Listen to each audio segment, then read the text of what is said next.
What's up, everybody? It's Jacob. I just got a new camera, so I put it in, thought I would test it out. Looking pretty good. Finally got that pesky X to look the color red that I've always wanted. And my Aurora Borealis is coming through nice. So that's pretty cool. But what I wanted to do actually was do a little Guerilla tutorial session with ChatGPT. But also too, something happened in the news in the United Kingdom that really concerns me about privacy worldwide, and it concerns Apple. So I have a BBC news report here that I want to play a little bit for you, and then we'll get into some ChatGPT fun. So here we go. Taking the unprecedented step of removing its highest level data security tool from customers in the UK. Now, viewers might remember in the last couple of weeks we covered this story after the UK government demanded access to user data, and we explained that possibly it would lead to Apple taking the step of moving its highest level data security tool. This is called advanced data protection. Let's find out. So just so you know, here in the States, Apple has had a long, protracted history with the FBI. And the FBI has come to them many times and said, hey, give us the keys to the kingdom so we can get into your systems and decrypt this particular phone we have of a particular person of interest. And Apple always says, no, we'll never do that. And it looks like they caved to the British government. And I'll get into why that's a problem.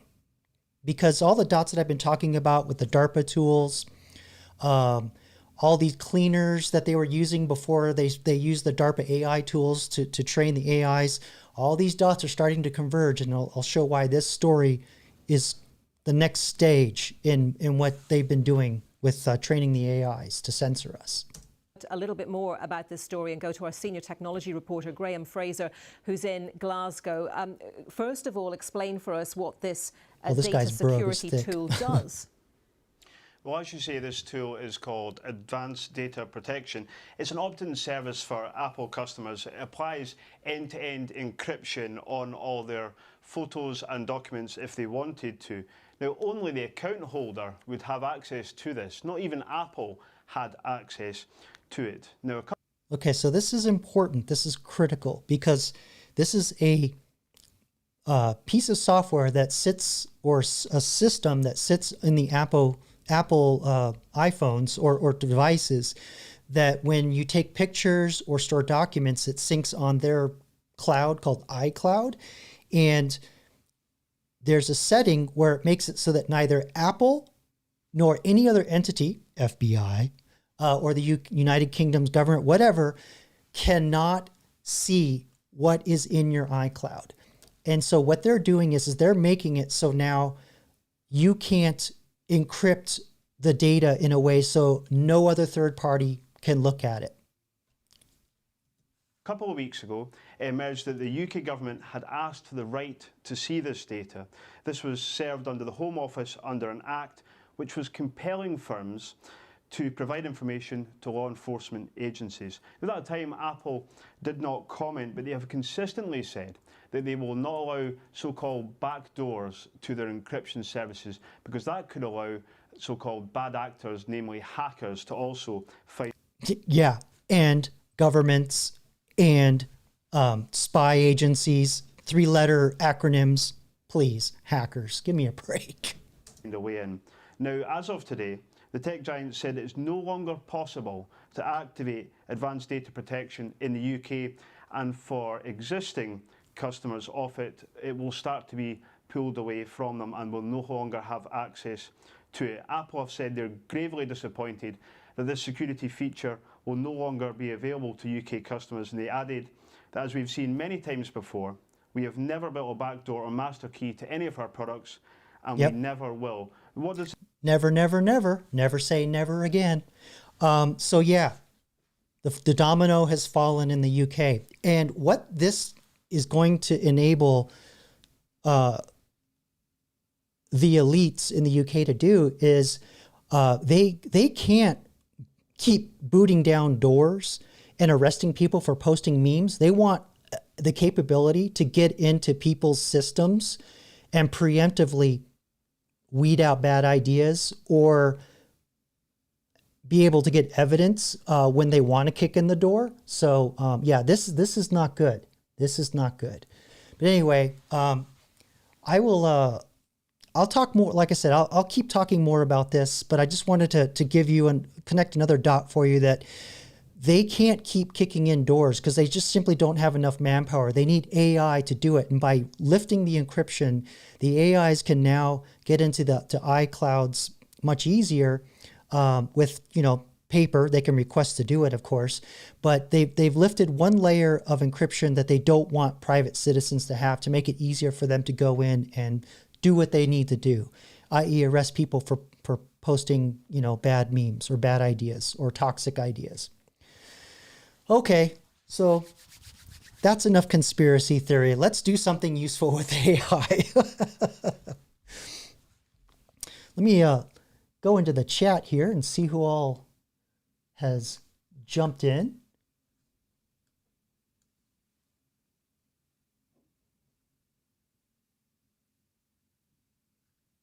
Oh, Timothy, I welcome. I haven't seen you around.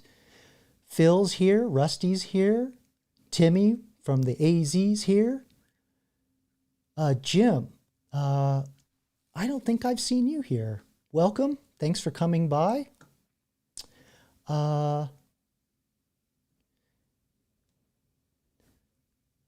Okay, well let's play around with ChatGPT a little bit. Let me show you something. I found this paper.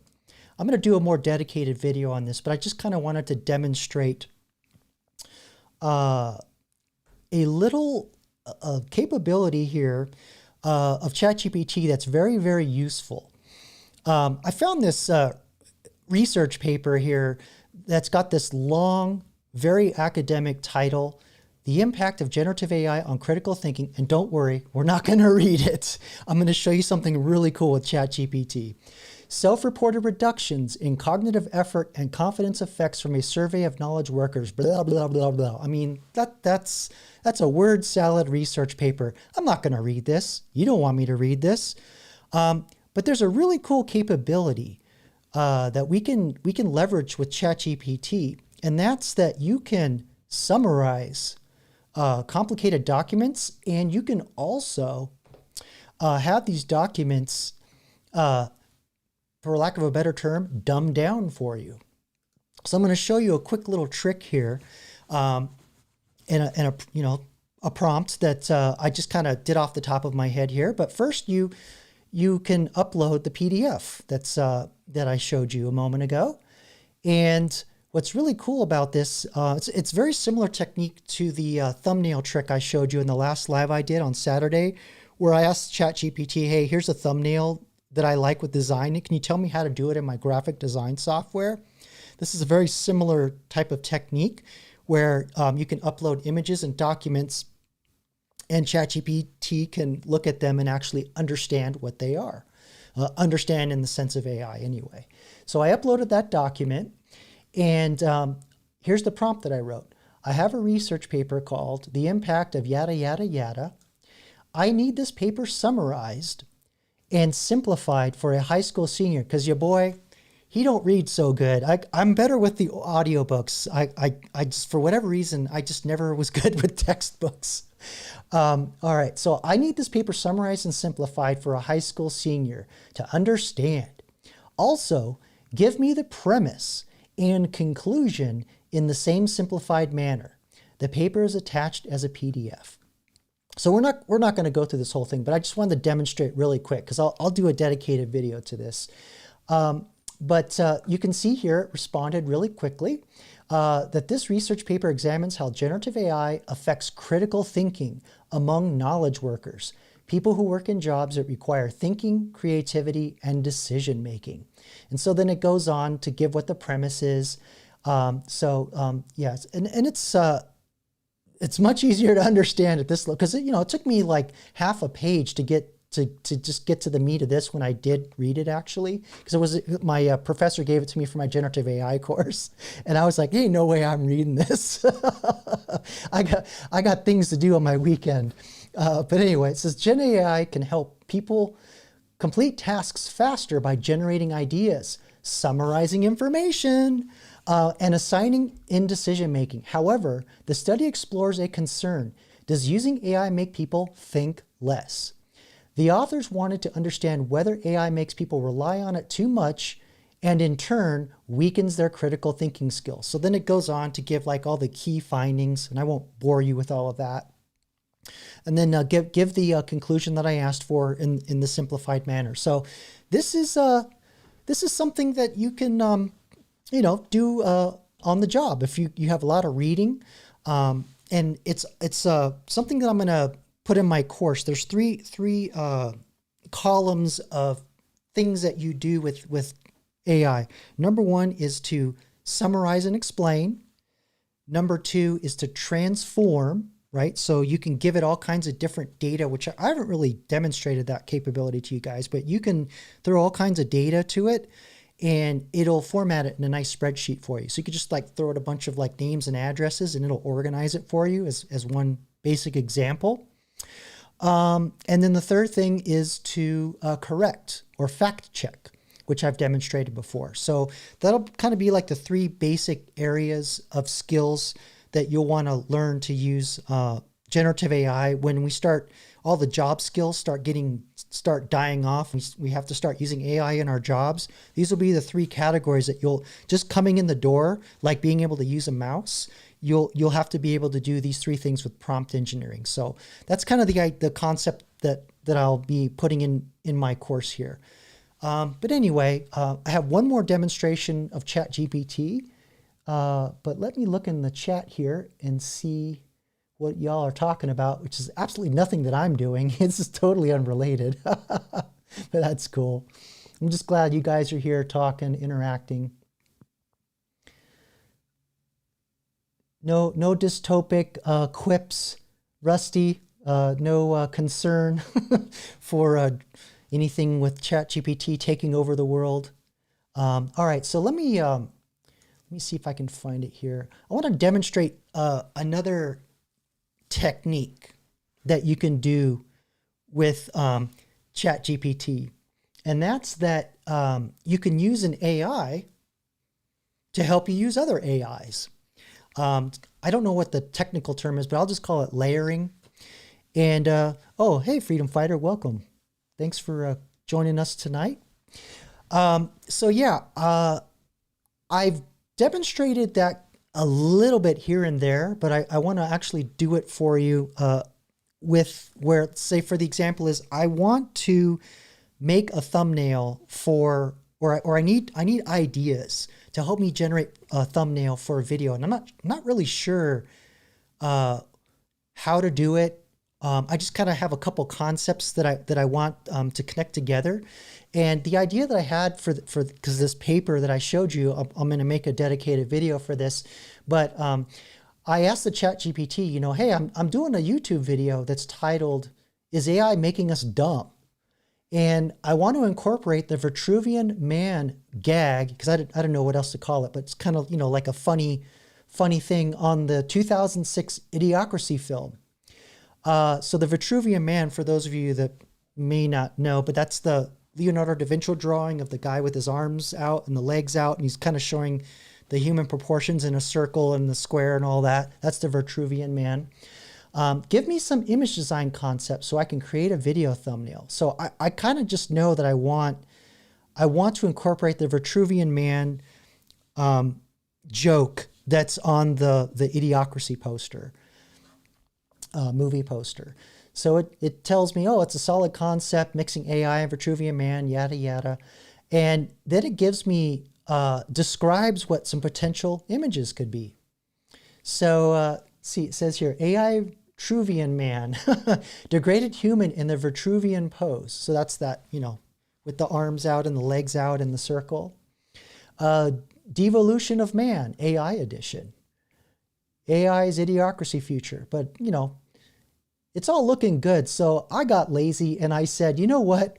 Render each item as a separate image. So it started creating this one's a little too much, but that's the Vitruvian man with the arms and the legs out. That idea. So the AI took that literally.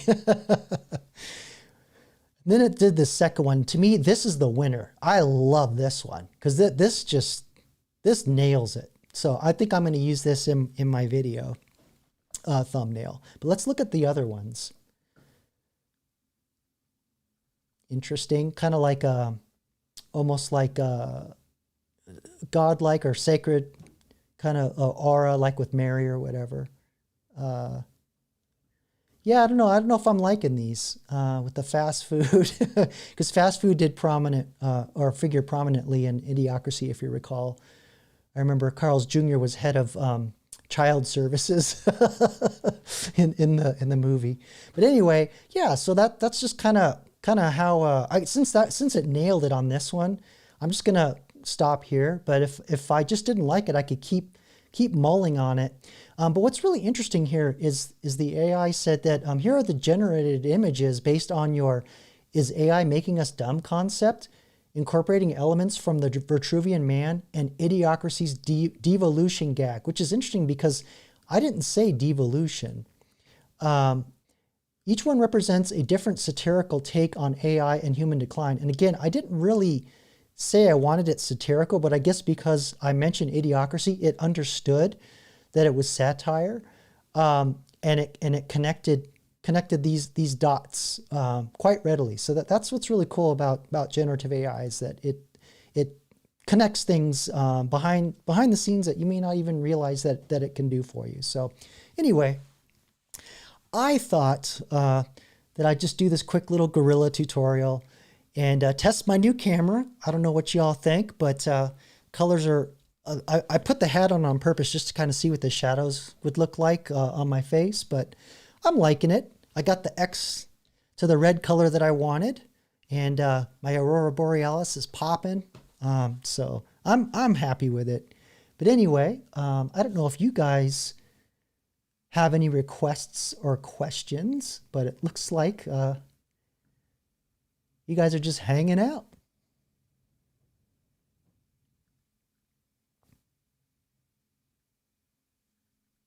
Nice. Thanks, Freedom. I appreciate that. But yeah, I got the Facecam Pro, and it can do 4K, but I only stream at 1080p, so good enough. But you know, someday when 4K becomes sort of the standard streaming, I'll be ready.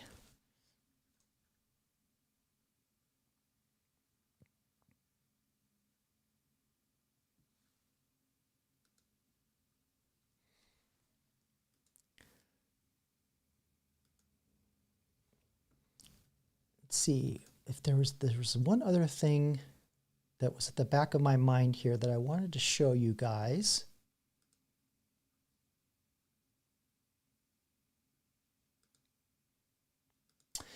You know, I mentioned some time ago that my folks actually met because of a dating application. I'm 55 years old, so I was trying to do research because my mother told me that she heard an ad on the radio for a program that would match you to the love of your life. And I was like, there's no way that existed. And I was doing some research. So this is something else that's kind of interesting about ChatGPT. But there's other AIs that are good for research, but I thought it would be okay to just do this ChatGPT. So I asked it, you know, what was the IBM dating match program that came out in the late 60s? I was just taking a pot shot. I wasn't even sure because, like, you know, I was born in 70, so, you know, I assumed it took me 9 months to gestate. I don't know. Nobody ever told me. But, you know, late 60s, right? So sure enough, because I knew it was an IBM program, and turns out it's called Operation Match. And it was one of the first computer-based dating services. And so yeah, gave me a little summary, and it says, would you like more? And then I asked it, yeah, tell me more about how it worked. And yeah, it's pretty interesting. I had no idea this existed. So I found all kinds of videos and pictures. So here's 5 ideal dates for $3. So anyway, I just thought that was kind of funny, and just wanted to dig a little more into the past, because, to be honest, I never understood what my mother saw in my dad, to be honest. So I guess the computer program gave her permission.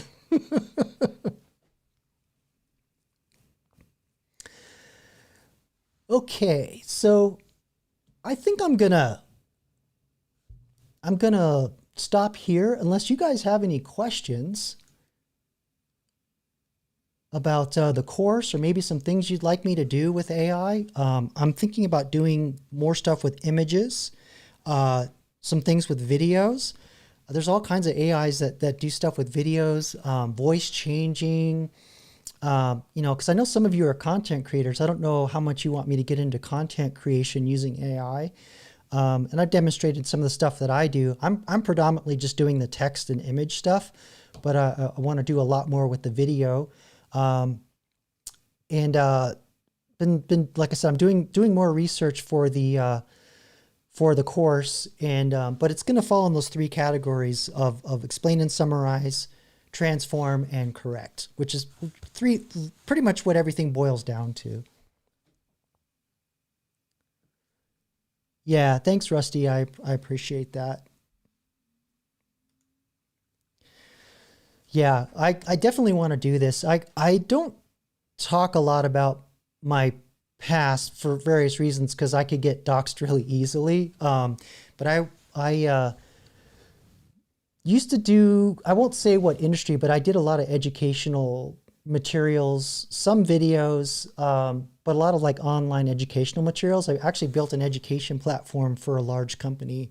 And so I do have experience doing this. So it's not like I'm going to, wing it.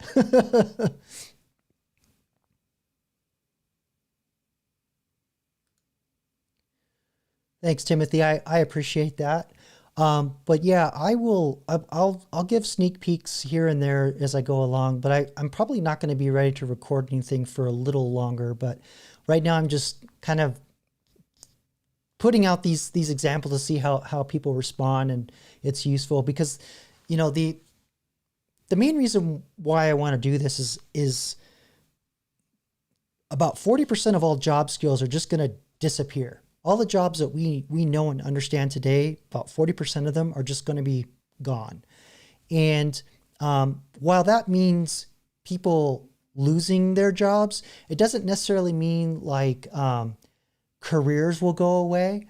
I guess like the best example I could think of is in the early 80s, we had computers get introduced into the workforce. And I remember accountants like freaking out, like, well, if the computer comes in and does all the math and the adding or whatever, what the hell are we going to do? And, we still have accountants, right? They just what they do, all the skills they do is very different than maybe before they had the computers with all the ledgers and stuff they had to do by hand. Now the computers do all that, and accountants add value to the work or to the service they provide in a very different way today. And I think that's what it's going to be like for most knowledge-based jobs. Trades, it's different. But I think anything that's going to be like entry level, like there's going to be this weird smushing that's going to happen where, excuse me, a lot of entry level jobs are going to go away. And I think a lot of like high level jobs are actually going to go away. So we're going to have like this weird, like middle skill level, intermediate level workforce. I think where everything's we're getting squished. And what's going to happen is all the work of the high level people are going to be done by the mid levels, and all the entry level, low level work will be handled by mid level people. And the AIs will just extend the capability of people. So what you'll have is, companies that were, say, like 300 people would only now need to be 3, maybe 30 people. But that doesn't mean like there won't be more jobs created or more types of skills created out of AI coming in. So the point I'm saying all this is that prompt engineering is going to be a very basic skill like typing using a mouse. And I have a particular heart for men 50 and older because we're still like old enough to where we have a good chunk of our life left where we'll be working. And this change is going to happen very quickly and very fast. And I know like a lot of men in our age group kind of, pshaw AI. And I don't think that's wise. I think that older men should, in that age group should pick up how to do prompt engineering and learn how to do AI because the change is going to come fast and quick. So that's kind of my main reason why I want to make the course sort of beginner to intermediate level.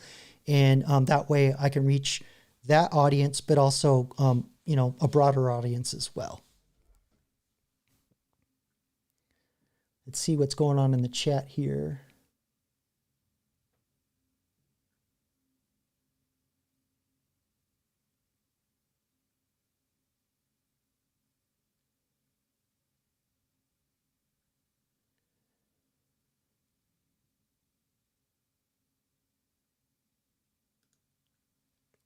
Yeah, Timothy, that's sort of the attitude with when the computers got introduced in the 80s. It's just the jobs they're just going to change, but yeah, there'll be short-term pain. A lot of people will lose their jobs, but there's going to be a whole bunch more new skills and new jobs that'll come out of all of this. It'll all work out in the end, but it's I don't want to be that YouTube creator that's AI is gonna wipe out society and take all of our jobs, and we're all, although I do satirically I do say we'll work for Skynet and all that, but honestly I have a very positive, bright outlook on what AIs can do because I've gone through 2 major technological shifts in my life, and the same things happened both times before where a lot of jobs, a lot of skills got they disappeared,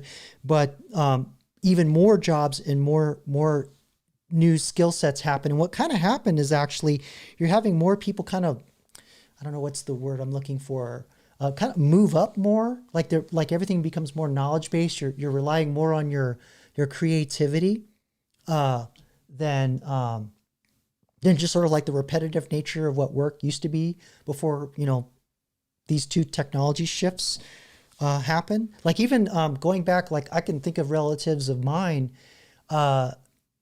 when the information age and telecommunications took off. I had an uncle who owned a typewriter repair shop, and then photocopiers started coming in, and he caught on to it quick and said, "Oh, I better start to learn how to repair these damn things, these photocopiers." And the typewriters fell away. And then I had the women in my family, a lot of them were secretaries, and they worked in typing pools. My mom learned how to do shorthand. If you even know what that is, it's like abbreviating words and being able to take dictation by hand using an abbreviated weird scribble. I've seen my mom's pads that she saved from like decades ago, but all those skills, they're gone. Right? They got pushed out because of innovations. But, just like even, I remember when I started at IBM in the early 90s, they still had the mail room and they still had cubby holes. When you walked in the door, you had your cubby hole with your name on it, and they put the, letters, interoffice mail, all that stuff.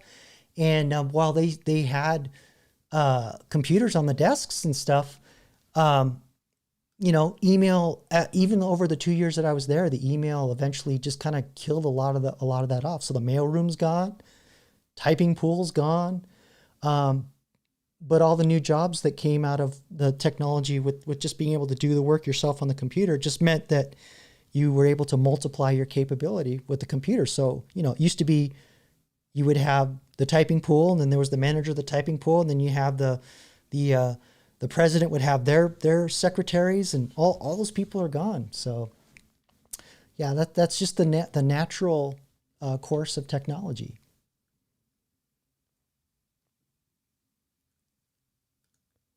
There we go. You got it, freedom fighter. AI could create new and different jobs we haven't even thought of yet. And this is where you know, my heart and soul is that my optimistic view is that even when I was starting at IBM in the 90s, and they were still trying to figure out e-commerce, and it failed many times. And I mean, I think one of the most classic examples of where e-commerce just absolutely blew up in companies' faces was, I think it was the 1998 Super Bowl. Maybe it was 99. Anyway, it was late 90s. And there was all this hullabaloo around, monster.com and pets.com. You know, they spent $4 million, $6 million on ads just to like show their logo with the .com, you know, to advertise their website. And I remember when monster.com's ad came on, their website crashed. And the same thing happened. I think the same thing happened with pets.com. And then eventually Amazon, because in the old days, they ran everything on one computer. So you just kept making the computer bigger and bigger and bigger to handle the transactions. But as the internet got more popular, the computers couldn't get big enough. So they had to figure out ways to make the e-commerce distributed across many machines across geographical areas. And Amazon solve that problem. And that's where we get Amazon Web Services from. So yeah, kind of a really valuable technology. Just think of all the jobs that got created. Yeah, there was like a lot. Remember the Sears catalog got wiped out, and they were saying 80,000 jobs are going to disappear because that was like the e-commerce of the day, that big thick catalog. And when they finally figured out e-commerce, there were all kinds of other problems they had to solve, like the credit card transactions. Because I remember when I worked for an early e-commerce company, I don't even remember the name. They were still taking credit cards off the computer. People would put it in a form in the computer, then it was saved in a plain text file, and they would take that information and then punch it in by hand and then pass the paper over to somebody else. So it took a while to just go from end to end to fully automate the e-commerce process, where now we just wave our chip or whatever, and money's processed and the order goes out. So yeah, a lot of jobs got pushed out because of that, but many more got created around e-commerce.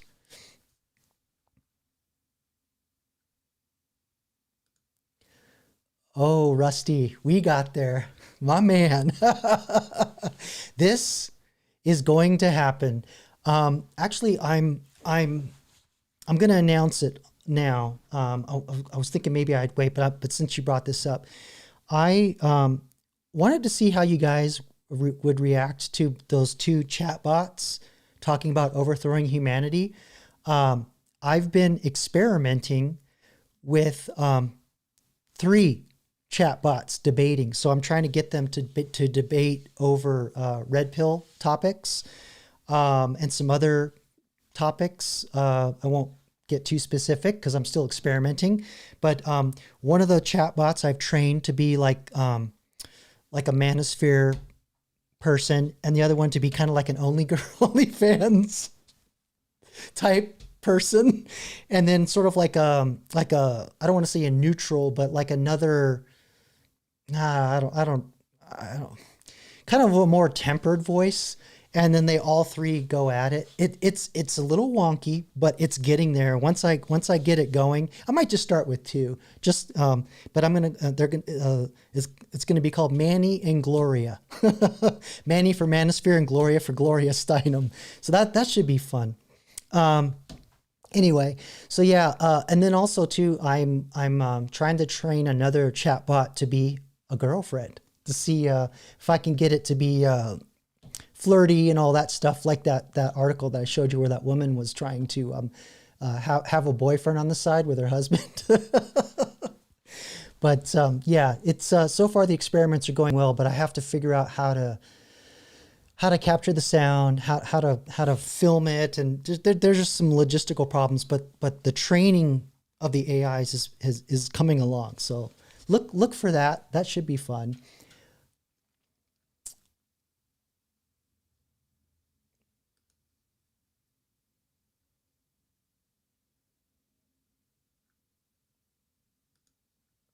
Oh yeah. Best thing about AI chicks is you can turn the sound off. Do you remember? I think it was an Adam Sandler movie called Click, and he had this remote and he could like turn off people. Boy, that was some futuristic stuff. But yeah, I'm with the chatbots debating. I'm working out how to do it up to 4, and I don't have enough devices, so I'm gonna have to work that out. But I may be doing a little coding so that they'll be able to communicate on a network behind the scenes and then speak out loud. So there's some logistics things, but I think once I get it worked out, it's gonna be a lot of fun. It's gonna be really interesting.